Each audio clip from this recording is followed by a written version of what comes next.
Good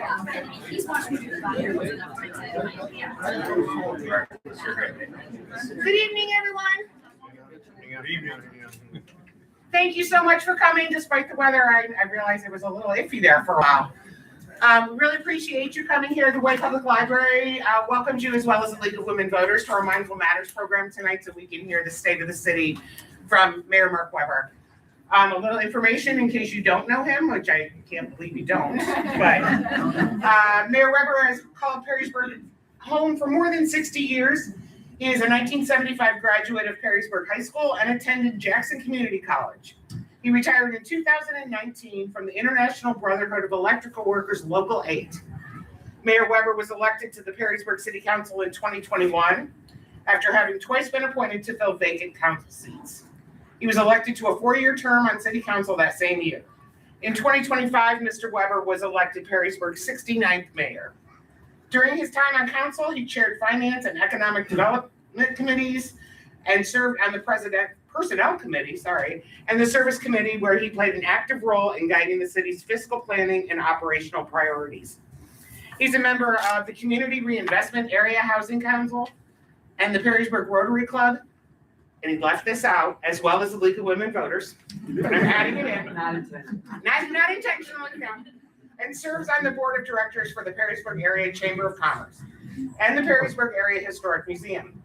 Mayor Weber also volunteers with the Wood County Committee on Aging. His prior service includes chairing the Historic Landmarks Commission, and in 2022, he co-authored a book on Perrysburg's history, which is amazing.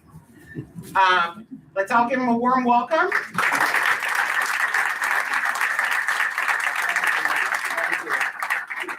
Thanks very much. Wow, that I realized I did that much, but everything she read was after I retired. Before that, it was just that first line that said he was an electrician. So, well, thank you, everyone. Thank you, the League of Women Voters and White Public Library, for having me. It's really a true honor, and it's an honor to be your mayor. I want to, most of my public speaking has always been to talk about Perrysburg's past. So it's really exciting. Now I get a chance to talk about our Perrysburg's future. We're going to, I'm going to try to focus on a lot of the accomplishments from 2025, and then, let you know what's in store for 2026 and beyond. So, what is the state of our city? Well, let's wait till the end of the presentation to find out. To provide, but our mission and vision and core values have not changed, and it shows in every one of our amazing employees. And it's nice to look out and see some of them here tonight. The mission to provide and maintain the highest quality of life for our community, and our vision, through responsible growth, engagement, and we're just committed to being a thriving, welcoming committee. And those core values are really important. And I'm telling you what, they really use them. Our employees live by that: dedication, integrity, professionalism, service, and respect. So we're very, very proud of our employees. Now, no city's good without a city council, and you couldn't ask for a better mix of council members to represent you. And we have attorneys, educators, small business owner, we have blue collar, white collar, and we have a stay-at-home mom who is probably more tired than any of them at the end of the day. All right, I would like, I see two of them here. Would you stand up? Aaron O'Rear and Justin Edgel. There's two of your council members. I'll have to talk to them.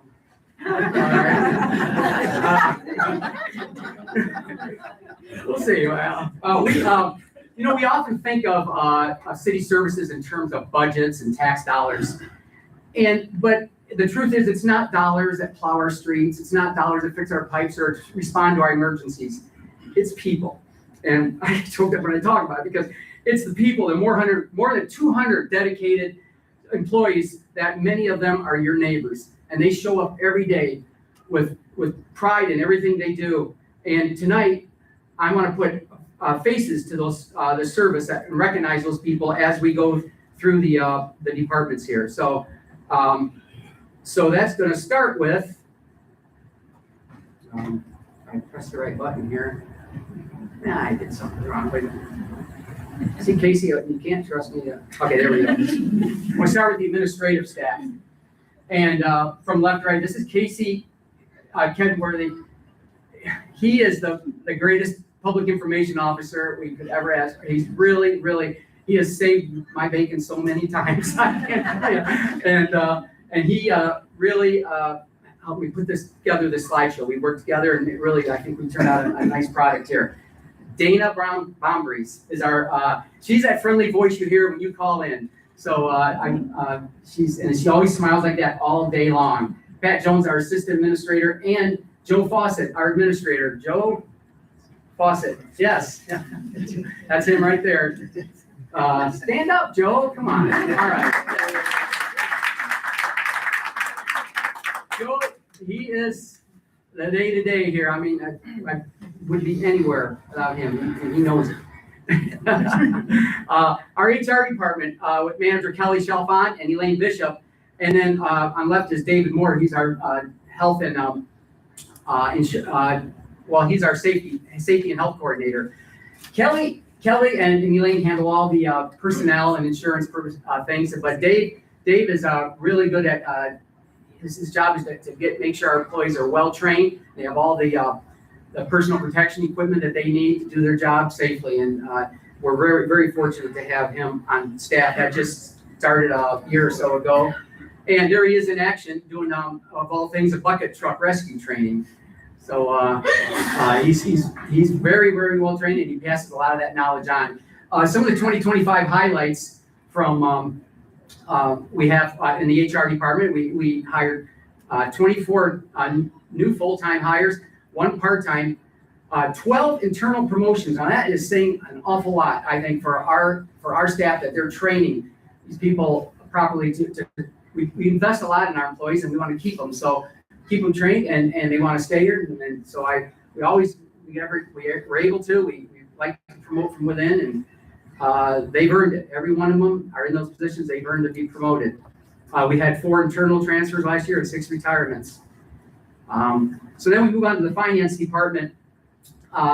the finance department, run by Amber Rathburn there on the left, and then the Torrance Stanley in the middle here, he's our tax commissioner.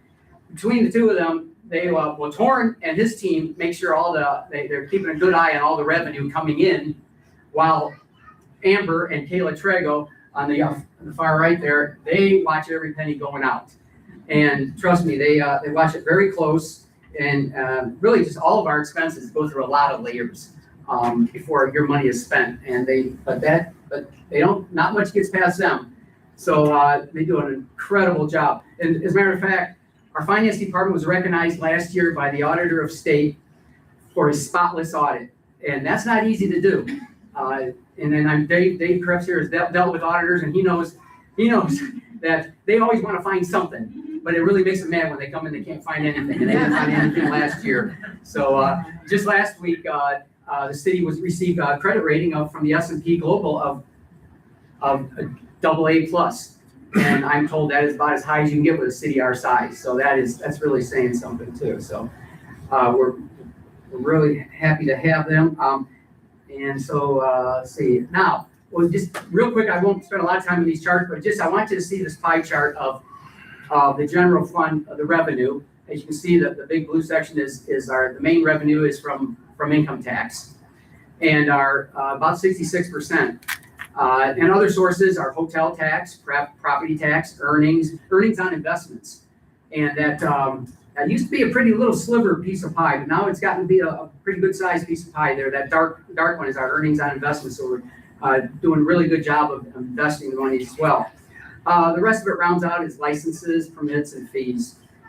And then of that revenue, here's a breakdown. Our income tax collected last year, total just over 28 million.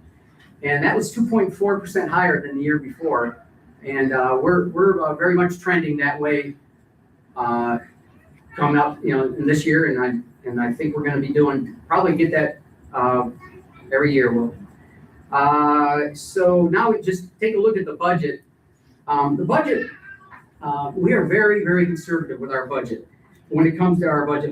And I know that because I was the chair of the finance committee for 5 years. So I've learned a lot from Amber.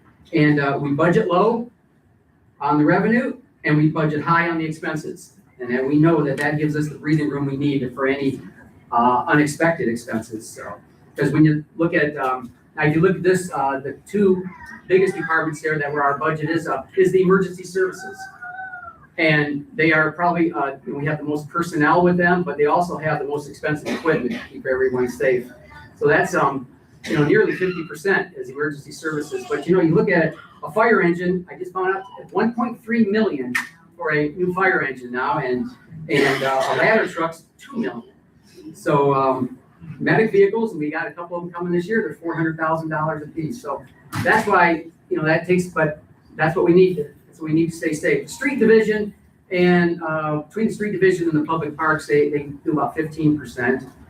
And then, and the last little circle here, I just want to show you the budget by category. And as you can see, our most valuable assets are employees. So that's going to be our biggest, where most of the money goes to the salaries and fringe benefits. So that's about 75%. And then services are about 14%. There's the others round out that. So that's enough on finance. Now let's go to our law department. The guy in the middle, that's Tim Effler. And boy, we are very fortunate to have Tim as our law director.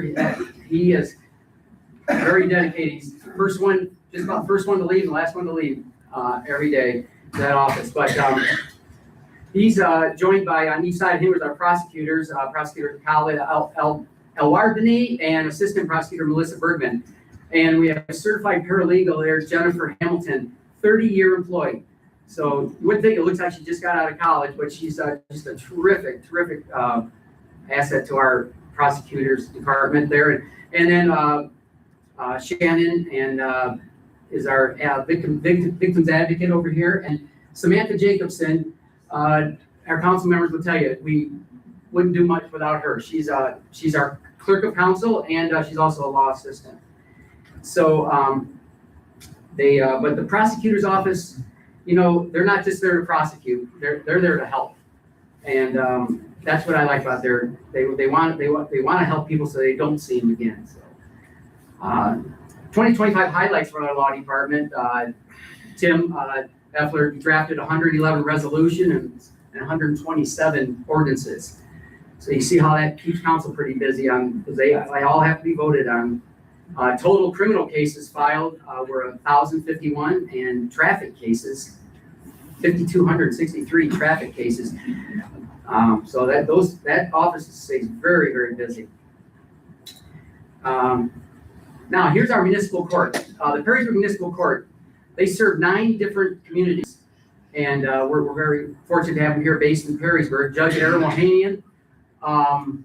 I can talk about him because I don't see him out there, but he's my next door neighbor. And he said if I kind of talk him up, he'll mow my grass. So remind him of that if you see him. But he's and he has a new administrator this year, Melissa Pupura, and that's his whole friendly staff. I mean, they are so cheerful and welcoming. They just make you want to give them. Pay your fees when you run in there. You want to so they are. It's just such a great group over there. I'm going to continue to brag on Judge Ohanian a little bit. Maybe he'll mow it twice for me. But he was elected to serve as president of the Association of Municipal and County Judges of Ohio. So that's about 250 judges. So. And then they also had over 1,000 criminal cases that they went through that court. So. Another very, very busy department. Okay, now here we get down to the nuts and bolts. This is the Department of Public Utilities. It's headed up by Matt Coma, and Deputy Directors AJ Coleman, and Superintendents, I know we got Tony Violi and Brian Homer. Those guys really, they're the ones that are, they don't come home clean every day. I think they're literally in the trenches all the time. So they are really a hard-working bunch there, and we are very proud of that. Now here's some of their things that they had from 2025. The lead service line inventory. This is something that's mandated by the EPA, and that we have to inventory any lead service lines. That's not just our community, that's all over. And so they started that in 25. They're continuing to, we got to record where those lead service lines are, and it'll be determined later what happens with them. They do water service inspections. They're constantly checking all the water towers, safety and reliability. And we have all new meters now. And these fancy meters will remote meter. They will they're monitoring your water all throughout the day. So they know if you're taking too long of a shower, but they'll also know if you have a leak or something. So and they'll let. They're gonna let you know. If you file a phone number with them, they'll automatically call you if they notice you have a lot of water running, if you're on vacation or something and you have a leak or leave an outdoor faucet open. So if you're not, you might want to double check and make sure you have a phone number registered with the department. So and it does happen, and you don't want to come home from vacation with a big water bill. New in 2026, so sustaining the valve replacements. They got some main valves to replace that they've been aging. They're also working on the SSO elimination plan. That's the sanitary sewer overflows. And that's usually something that really during these heavy rains like we've just been experiencing, those overflows are happening. They're all monitored, recorded and reported to the EPA. And but every municipality along the Maumee River has them. But we are working on an elimination plan, and we're gonna have that plan all together this year. By June, we're gonna turn that into the EPA, and then we're gonna have a timeline where we have to eliminate them completely. And then also they're implementing a stormwater utility program. You may have heard them starting to talk about that. It doesn't start until January of 2027, but that is, we've never had a stormwater utility. When I say that, there's a lot of infrastructure that needs to be added and repaired regarding our stormwater, and we need to manage that. A lot of you, if you live on tree streets, some of those tree streets get pretty flooded on days like this.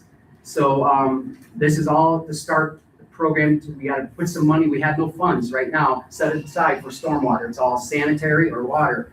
So It's going to be a small charge to everybody. We've had some open houses talking about it. We've tried to get it out there.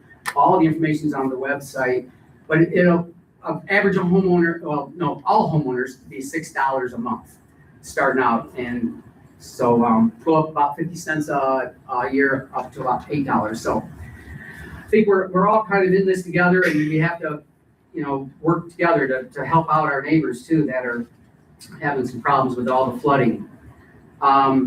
So that crew, now that public utilities, their job is to keep everything flowing really good. And so every time you flush the toilet, it's going to the right place and it comes right down to this crew here. And I'm gonna tell you, these people really know their stuff. They really know their stuff. They are the smart ones. And you know what? It's manager Mickey Shank there in the back and Matt Hess out front there. They're both class 4 wastewater treatment operators, and that is kind of unheard of to have 2 of them in this. That's kind of a big deal in the wastewater world. That is it's rare to have 2 class 4s in the same plant. So, but here's what's going on over there. I know maybe you guys have maybe had some noticed little foul orders this year. You're gonna probably still have some more foul orders the rest of the year, because if you take a look at that photo, it's a little hard to see, but that is the digester down there, and you see where they took the lid off. That's when the odor started, when that lid came off, and they're gonna have to be off for most of this year, because we're in the middle of an $8.5 million project to fix and improve the digester, and it should be finished by late this year. So that's a huge project. In 2025, the plant cleaned 1.5 billion gallons of incoming water, and they released 1.69 billion gallons of clean water safely returned out to the Maumee River. So, and then beyond, I think our next project, maybe the following year, the year after, is going to be a clarifier that they have to replace, and hopefully I'm told that that's going to increase the capacity of the wastewater treatment plant to allow for the growth that we're expecting, or we're constantly getting. So that's the wastewater treatment plant. Now here's the most visible city employees you guys see mostly on a daily basis. This is our Department of Public Services, headed up by Rob Ross and Ron Isaacson. And Greg Kerr, right up there in the middle there with his hands folded, he's in his 43rd year. That's incredible. He just loves it so much, I guess. I don't know, but we were very fortunate to have Greg and all of his knowledge and experience, because he's the go-to guy when somebody asks how something was. But these are the ones that you see on a daily basis, picking up your trash, your leaves, your brush, plowing the streets, fixing the buildings and stuff, recycling, and the list goes on and on. What they do, they're on everything. And some of their highlights from last year, they repaired 1,715 slabs of sidewalk and replaced 133 of them. Look at these numbers for trash. 7,477 tons of trash was taken to landfill. 1,534 tons went to recycle, including 49 tons of glass.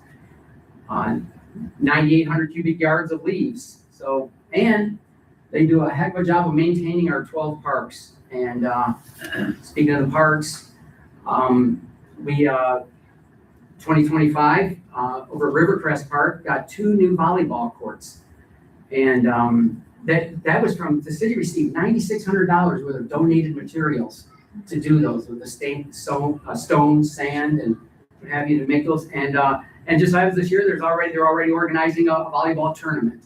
The community open to the entire community, and so you can check on that. That's being advertised around. We also 2025 saw the 5th annual sculpture walk in Woodlands Park, and if you haven't met Robin Balmer, she'll check out Robin. She will give you a personal tour of those sculptures, and she loves to talk about them. And she really knows a lot about art. She takes care of all that, more than just sculptures. She's in the music, and we got a really cool program going on right now. You're going to see some. I don't even want to give it away. We're going to see some artwork around town that's going to really be pleasant. So, and then 2026, this chokes me up too, because so near dear to my heart, we're gonna have lighting for our pickleball courts. And I love that, so, new lighting at the municipal, that is kind of aged, that lighting there, but that Rotary's gonna get some lighting too, hopefully by the end of the year before it gets dark early, so stay tuned for that. And look at us, we're on our 42nd year as a Tree City, USA. And that's really nice. There's our pictures. Dan Ledyard is our urban forester. There he is. He's great at trees. And look how he educates the kids and everything wherever he gets a chance. We actually, Arbor Day is coming up. This year is a Friday, April 24th, where we celebrate tree planting at the Commodore Schoolyard near Indiana Avenue. So hopefully look for the times and that you make it there. And then we also have the big Great American Cleanup. This is where we ask, everybody to kind of pitch in here and help out. There's gonna be 3 dates, April 18th, 24th, and 26th. It just takes all of us to help out, and it's really kind of easy and it's kind of fun to go out there for a couple hours and pick up trash. And then if you know any groups that want to do it too, like scouts or anyone, get them out there, because a lot of kids want service hours as well. The more people that show up, the easier it is to get it done fast. This is our natural resources manager, Lauren Rush. She is a real true rock star. In fact, even her last name is a rock band, Rush.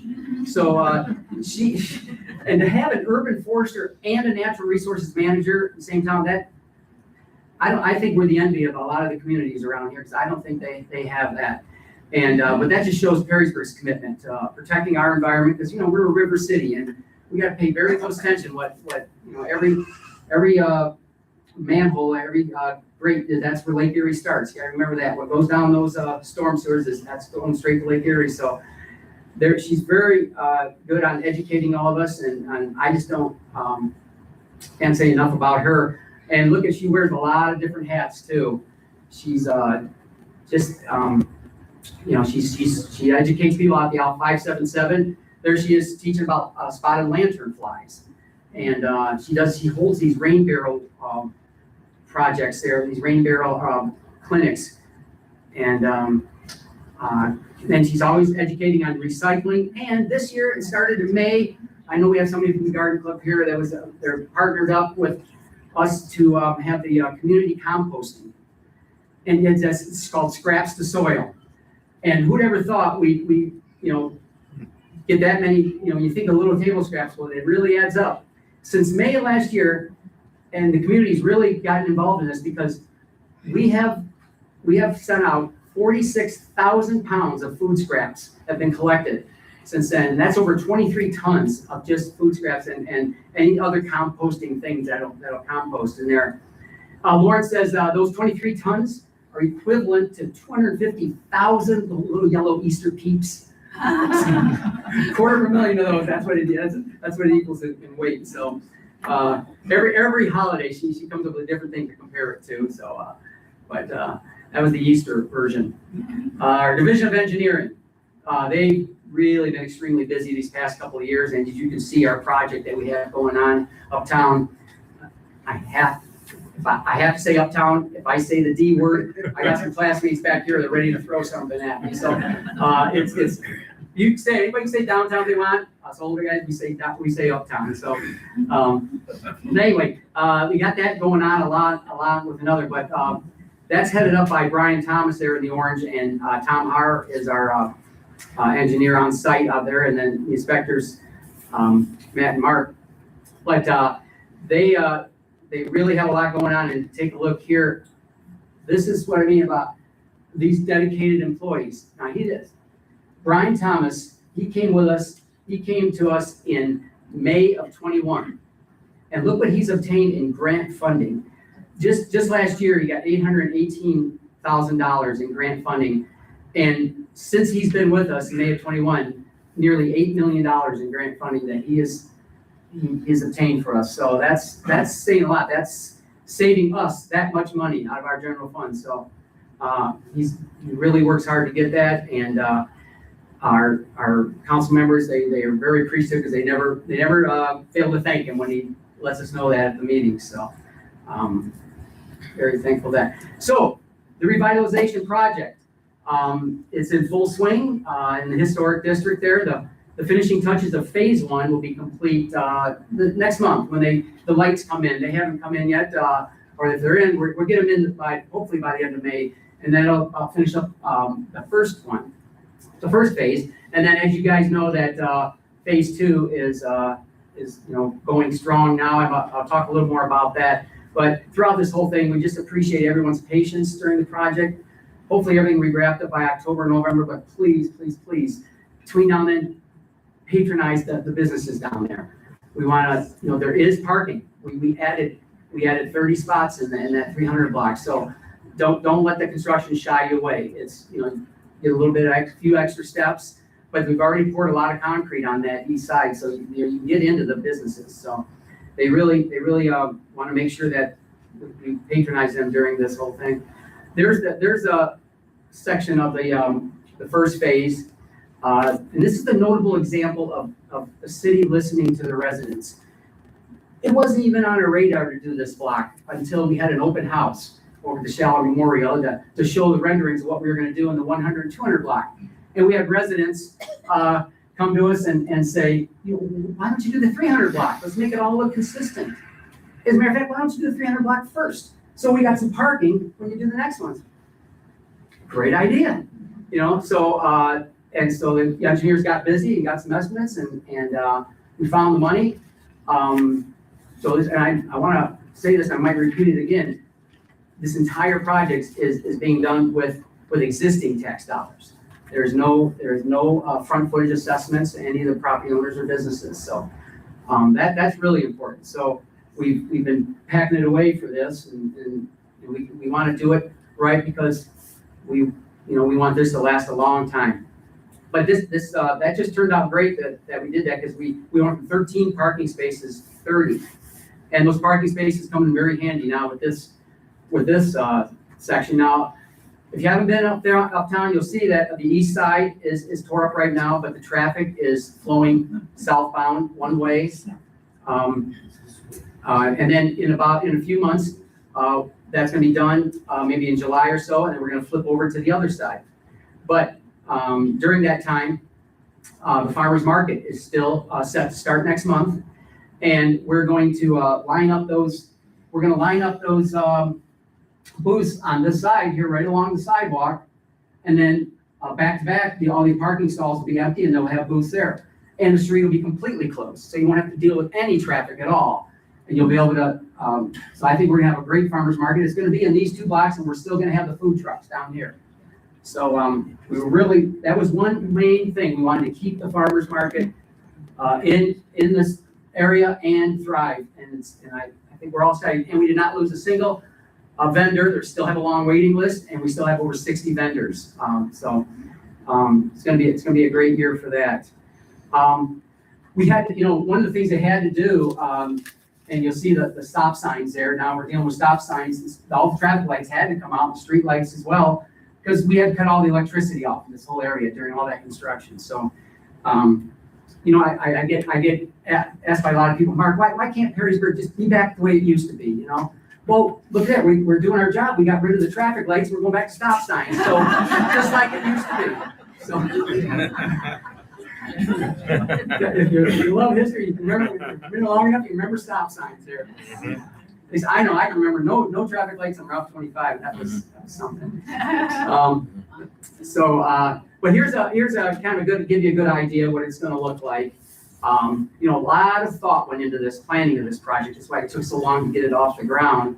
But it's going to allow people of all abilities to experience Perrysburg the way everyone does, and with wider sidewalks, AD access to the buildings, and then ample space, of course, for the outdoor dining and the farmers market and other events. The tree planters now were very strategically located to accommodate the 10 by 10 booths in that brick banding that's there, because if you see here, that's kind of what they're going to fit nicely between the tree planters. So that's what I mean. A lot of thought went into that. So it's gonna work out for not just Farmers Market, for any event. And when Harrison Rally Days comes back, it'll be all set for that too. So, and it will next year. Now, we talked a lot about trees. I know we've been, ever since this started, everybody's been a lot of discussion about trees. And I know that's one of the reasons we have an urban forester on, but we got even more than one opinion on those. But there were a lot of trees that were diseased or just aged out that had to come down, and they just had to come down anyway for the construction. They're going to be small for a while, but all the ones that took that, they all had to start out small. So, but there's another thing I've heard from a lot of people is, you're taking down our trees, you're killing the history of Perrysburg, those historic trees and all that. And I got me thinking, I wonder what it looked like 100 years ago. Well, guess what you don't see 100 years ago? What don't you see in these photos? So anyway, the thing is, we're gonna have, not only are we gonna have trees, we're gonna have more trees than we started with. So it all said and done. So, I couldn't get up here without bringing up an old picture, Gary, right? So, all right, so we're still in the engineering department. So those guys, look at, there's our river walk. It's nearly complete. We're hoping to have it done soon. We're only missing one little section down there in the New Orleans Park, but you can still get all the way from Hood Park to Fort Meigs, and that new boardwalk with the scenic overlook and everything is near completion. So have patience with us on that. That's that one, but we have more trails. Now, the long-awaited Fort Meigs Road Ditch Project.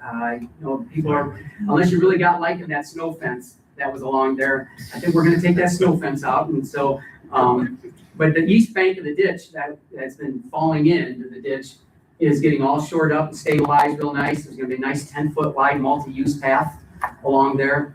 And from Fort Meigs School all the way to River Road, that's where that's going. And it's gonna really be nice. There's gonna be some new plantings in between the path and the ditch. And they did start cutting down some trees there, but trees on the west side of the ditch behind the neighbors' homes they all stayed intact. So unless they're absolutely the way, they won't be cut. So that's a great project. Here's another really cool project is, these multi-use paths are so important because it helps us get around town safely and without always getting in a car. You want to get out there, get some fresh air, meet people, and get around town. We're trying to get us be able to connect around town non-motorized as safe as we can. So this is starting at the Divergent Diamond, going all the way to the cemetery, and in front of all the car dealers and that, we're going to replace the sidewalk that's there. And but here we go. Rockstar Brian Thomas, Transportation Alternatives Grant, is going to pay for 80% of this project, up to $800,000. So that's just wonderful. He's not done. We got more trails coming, but that's what we got going for this year.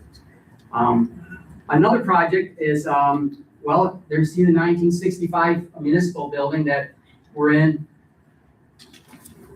1965, I don't think they had any idea how big we were going to get, but we're really outgrowing it and seriously outgrowing it, and it is in serious need of renovation. I think we still have the windows from 65 in there. I felt the breeze all winter long. And I'm lucky. When they gave me the corner office and 2 windows. I thought, oh, I'm a big shot. No, it's the coldest one because I had 2 windows of air blowing through. So thank you, Joe. But look, fortunately, we purchased that building over there at the corner of East Boundary and East River Road. And we decided we're going to renovate them starting later this year at the same time. That's the best way, it's the most cost-effective way. That one's already empty, and this one, when we empty that out, we're going to go to a temporary location. Where the details haven't been worked out and all that yet, but we'll be somewhere, and it's still going to be very much accessible. But the nice thing about when this is done, and I'm going to tell you this time next year, I'll have a lot more to tell you about it. But the idea is for that new building to be a one-stop shop for you to go in and for income tax, zoning, and public utilities. All the public facing departments will be there. And we'll have a larger council chambers there as well. So, construction late summer, I have a lot more to show you next year. So we'll talk about that, but just keep an eye out for that. And we'll let you know where we end up this fall. So now, additional projects that the engineering's been working on is we do this resurfacing project every year. And this is, I know some people sitting out here that grew up in the same area. That blue section, that is this year's, and you can see these are the streets that are on the slate to be repaved this year. And it's just coincidence that my old, where I grew up, the street I grew up. I was just telling somebody today that the very, very first paved street in Perrysburg was the mayor's street where he lived, right there. I think it was East 2nd Street. So, but I'll make sure history doesn't repeat itself. So, I live on one of the worst streets, but that's okay. My neighbors have to deal with that with me, along with me. So, but that's that project for repaving. Anybody lives in the area on Fort Measure Road or Cold Court, that McKinley Woods, you're getting a traffic light this year. Make things a lot safer there for the kids to cross, and that multi-use path crosses right there as well. So that's coming this year. So, and so there's our little robots. They have been doing a great job of accessing the side. They're assessing the sidewalks to collect all that data, and that's the best way for us to spend our money. Is we know we're spending it in the right places. We're not just out there saying, oh, that one needs, how about that one or that one. No, this little guy's telling us there's about 6 of them running around. They're telling us exactly what the pitch is and everything, and what any problems on all those, and it's all registering. And as it turned out, it's almost 24% lower than any other kind of method we could have used.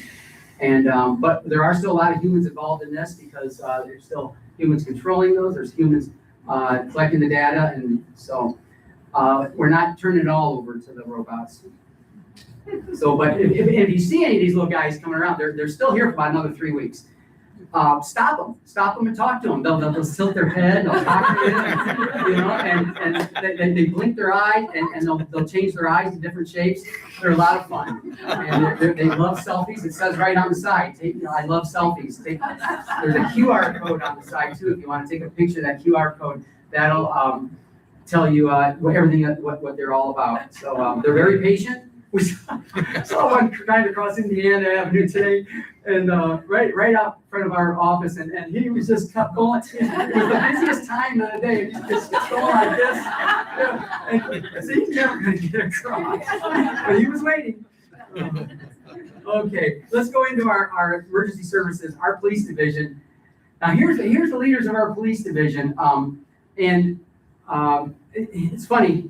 They're, from tallest to shortest there. I don't know why they lined up that way, but and they don't have to spend much money on hairbrushes, as you can see.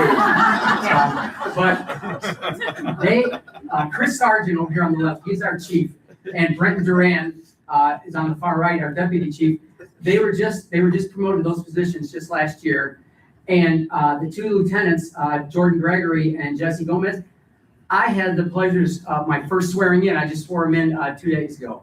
So I was really proud. So it's new leadership, but that doesn't mean they're not untrained. They are very highly trained. And that's another good example of they've all been promoted within our division here. So that just says a lot, and they just do a tremendous job. So I made all these employees pose for pictures. A lot of them weren't crazy about it. I said, like it or not, I'm the mayor, you have to pose for a picture. So, but this is the second shift. I think they might have did it at a shift change that they ran out, and I got most of them anyway. Take their pictures. The guy in the middle of his arm full, that's Rich Cartwright, lieutenant that just retired Friday. After over 25 years in law enforcement. So we wish him the best. And And then there's the night, that's what partial of the night shift. Somebody still has to be, they couldn't all take pictures. Some of them are all actually working. So, but they're all really good sports about this. But I just want you to, I want you to see their faces. You know that these people are your neighbors. They take as much pride in this town as we all do. So, it's important. So, new at 26, this is kind of a really neat program. We were approached by a group of pediatricians that have started this Store It Safe community, and we are now going to be recognized as a Store It Safe community. And as you can see, it's a partnership of what it is to get firearms and anything else dangerous for kids locked up in a box. And they're little combination boxes, and they're giving them away for free. You'll probably see them at the farmer's market this year. You think you have something in your house that you want to keep out of reach of children, just they'll give you one, or we can get it from the police department. They received I think they received some grant money for that, and so we're one of the first in the area to be a Store It Safe community, and we're really proud of that. And you can, it's not just guns, you can put drugs, anything else that you just don't want kids to see or any of us to see. So the cops, they also received $3,000 grant funding for the purchase of police training, the virtual reality. I don't know how they do it, those things that make people walk into walls and that, but they're trained in all the high tech, and that's what we want to make sure too. We're constantly investing in our emergency services to make sure that it's as safe as it can be for you, and they have the best equipment possible. So they're always doing that. Let's go to fire. Guy, this looks like the Brady Bunch. Greg down at the bottom of the middle there. No, that's Chief McCullough there. We should have got the pose looking up. That would have been really funny. But that's Chief McCullough down the bottom middle, and Deputy Chief Sampson is here tonight. Thank you, Tom, for being here. That's our leadership, and they are a world famous division, and led. I hope I don't screw this up, but I say world famous because the Perrysburg Fire Division is one of 334 departments in the entire world to achieve accredited agency status from the Commission on Fire Accreditation International. Now let that sink in for a minute. One of only 334 in the entire world, and which makes up about 14% of all the departments. That program is an accreditation, is a rigorous voluntary process that evaluates fire and emergency services agencies against the established national standards. And it's what it is. It evaluates performance and keeps them always well on the ball. They have to report and they have to qualify for this every year, and then every 5 years they have to reapply. But they put so much time and data into this that shows that we're really serious about keeping the community safe. So that's just really amazing. One of 334. So I think they deserve it. We got some other firefighters back there too. My friend Kyle and Justin Lynch are back there. So they are very dedicated. And then we have 3 shifts. And there's the A shift. They're the ones that are on today.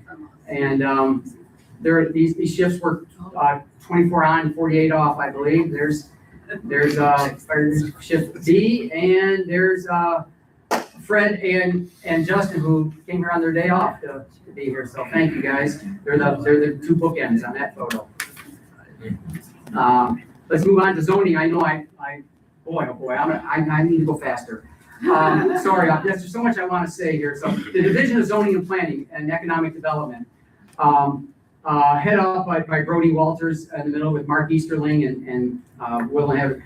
These guys, they do a lot. There's some stats. We don't go through them a lot, but there's this 2025 stats. But down the 2 columns below, that's what we really want to pay attention to, is all the commercial that we've attracted. Those are all startups of commercial businesses that came here in 2025. And we want to keep that going. And let's keep the excitement going for Whirlpool. This was just such an exciting thing here. to be part of that last week, when they made that announcement. Just exactly what we needed that old building to do, to be, how long has it been empty? Maybe 20 years. What Whirlpool really was, I think they did a lot of research and found out how great Perrysburg is, and that they want to invest $63 million investment that they're putting into this project here. And I don't even think they have to paint the building, because that's their color. So that's gonna be great. They should be open, by the end of the year, they should have something up and going, and gonna be hiring 100 to 150 full-time jobs. Might take 2 years to get the whole 150, but they're very dedicated to want to be a good partner here in Perrysburg.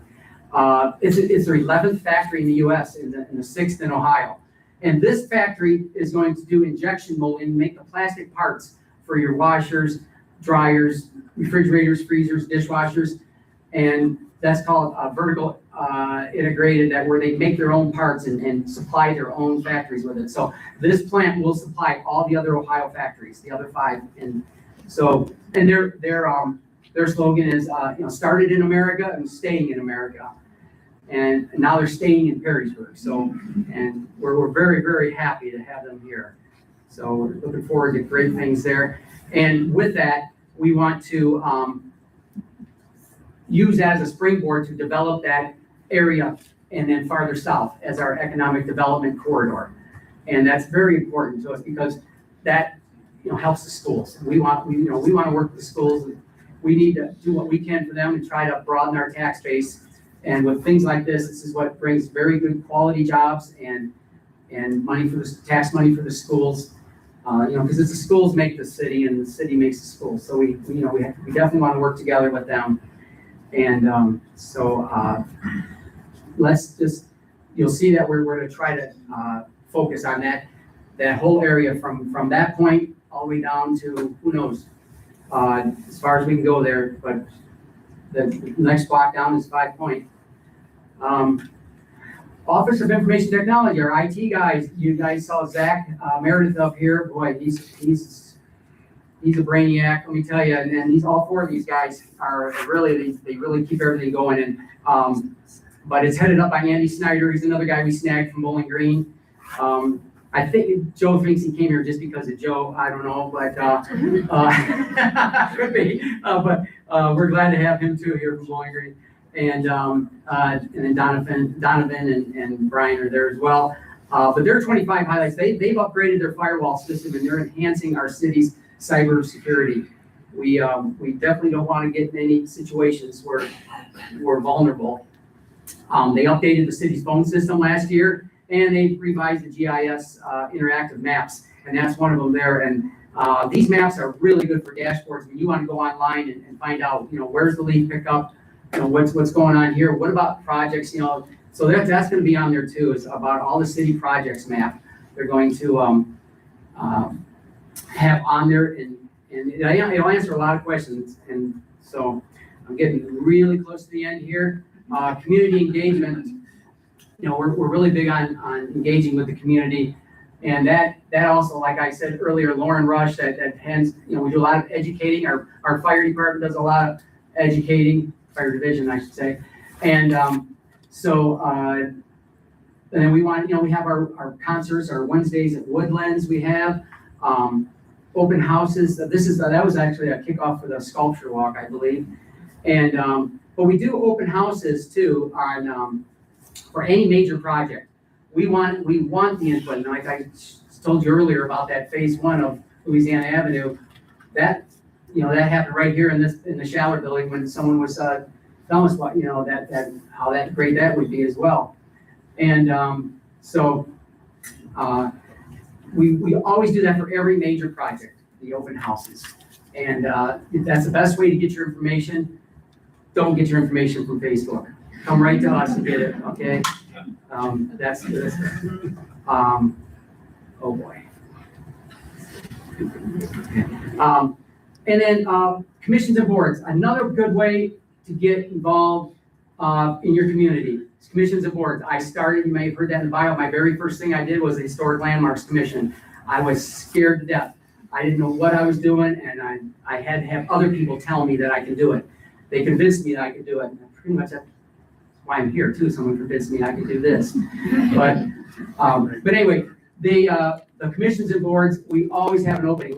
We have a list of them, and now they're mayor appointed. So do your mayor a favor and sign up for something. They're really, they only meet like once a month. There's our street tree commission over there. This is our citizens recreation committee, advisory committee.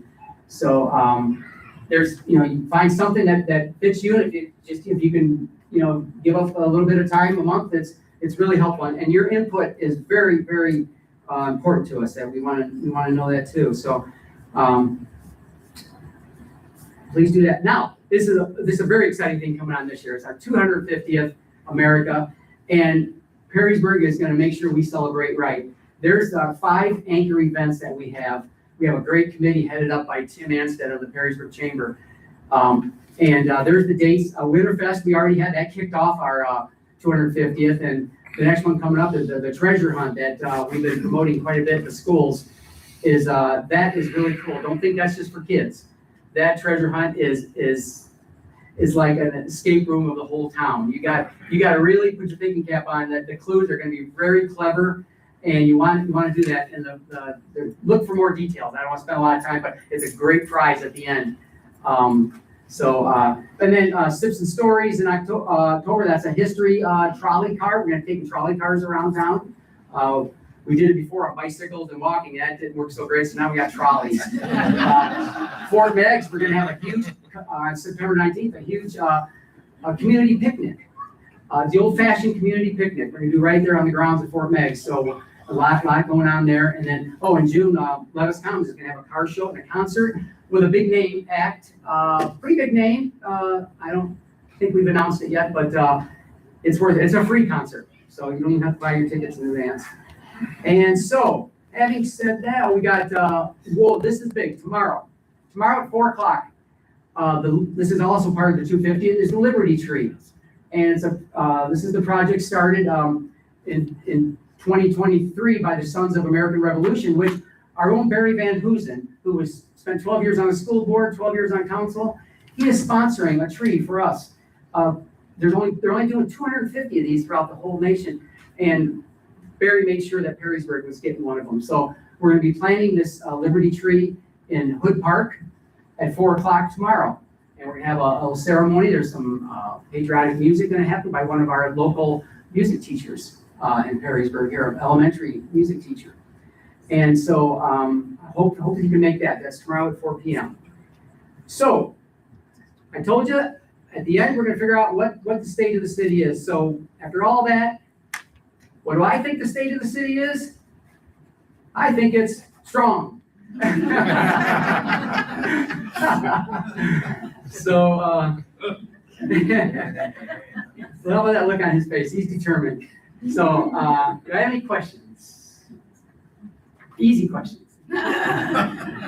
Sir, and the man in the shorts. Several times, you didn't mention it tonight, but in previous things, you talked about improving relations with the township. Thank you. Can you comment on it? Yes, I made a note to say that, and then I didn't look at the note. Yes, in fact, we just had a meeting at 2 o'clock this afternoon with Township, with John Eckel and his zoning administrator. We're working together a lot, especially with economic development down there, because a lot of that property down there is township. And we are looking into all different ways that we can work together, whether it's a JED zone that we can help out, because we don't know what's going to happen with property taxes, and we want we're all one community here. We're all Perrysburg, and so we're also looking at maybe in the future we can combine some emergency services. Any way that we can work our emergency services together, whatever it takes to make sure. But they're our partners, and we want to partner with them all we can. So. They're helping us out in a lot of ways as well. So there's things coming up. There's that we'll talk about. You'll be here in the future, but their township administrator and I and a couple rows of people back there. We all went to kindergarten together, so we know each other. We know them very well, and we're going to be working. We have a great working relationship. This is something that I've been told 30 years ago that didn't exist. There was, township and city were always at odds, but not anymore. It's a true partnership, and we look out for each other. Any other questions? Yes. Is there a possible, Hi, Sue. discussion about paths, multi-paths towards Ross? Well, funny you say that. On April 22nd, the Chessie, did you see that the parks bought the old railroad, the Chessie Railroad there, and we're doing a ribbon cutting at I think maybe 10 o'clock or something on April 22nd. So yes, our engineers already have, they're already making plans to connect to that. So where that goes from there, I don't know exactly. I think it heads towards Rossford. I'm not sure, but that we're going to try to get in on that Chessie Trail. So that'll, yeah, we can get into the city limits. Then our friends in the township. That's another thing we're going to be working together on with the township. Yes. So, because we all want to connect these trails. I mean, bike trails are the way to go right now. Everybody really loves them. Just got to keep the little mini bikes off of them. Anyone else? Hi, Kathy. Yes. I don't have a question, but I have a comment. I just thought that your presentation was very exciting.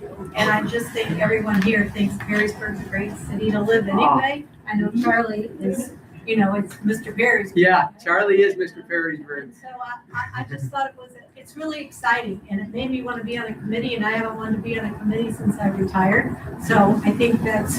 How about that? Thank you. How about that? I'm gonna sell you a car next. Charlie and Kathy run the Perrysburg Slow Rollers, by the way. So, and that's gonna start up on May 4th. So that is a great community event, and we love going around. Anyone else? Grant? You sort of brought it up.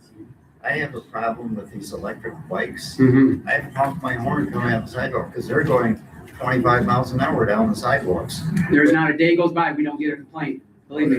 They're And- 12, 13-year-old kids. Mhm. They're going as fast as, yeah. Our police chief is, he's on top of it. I'm telling you, but the problem is the Ohio State ORC laws aren't in our favor on that right now. So we're trying to do all we can to stay within the laws and educate, but it's more about education right now. And that's what the police are doing right now.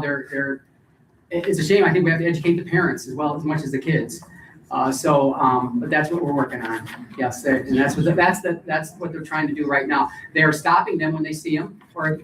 And he says, please call in if you see anybody around. They'll send a crew out there, and they'll stop, and they just want to talk to them and educate them and tell them, what the rules are. They might not understand what the rules are. Anyone else? All right, you guys are easy. Thank you so much. Oh my gosh.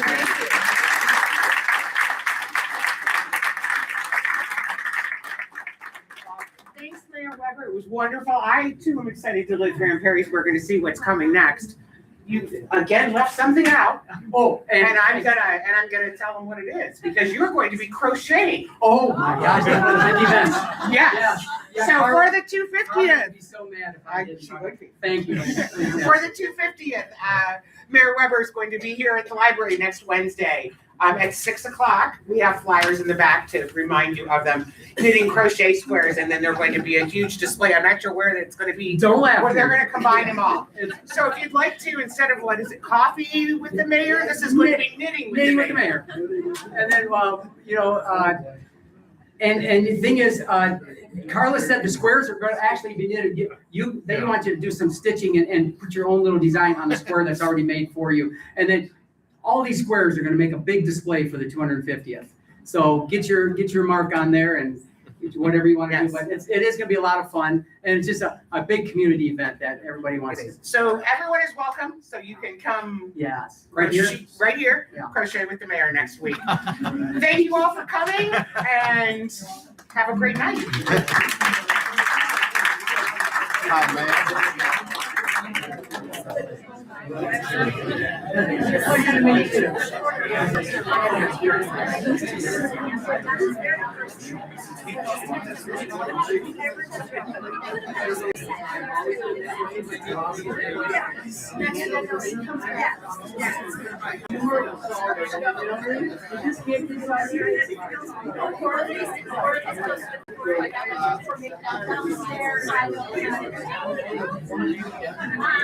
He's talking, so let's skip it.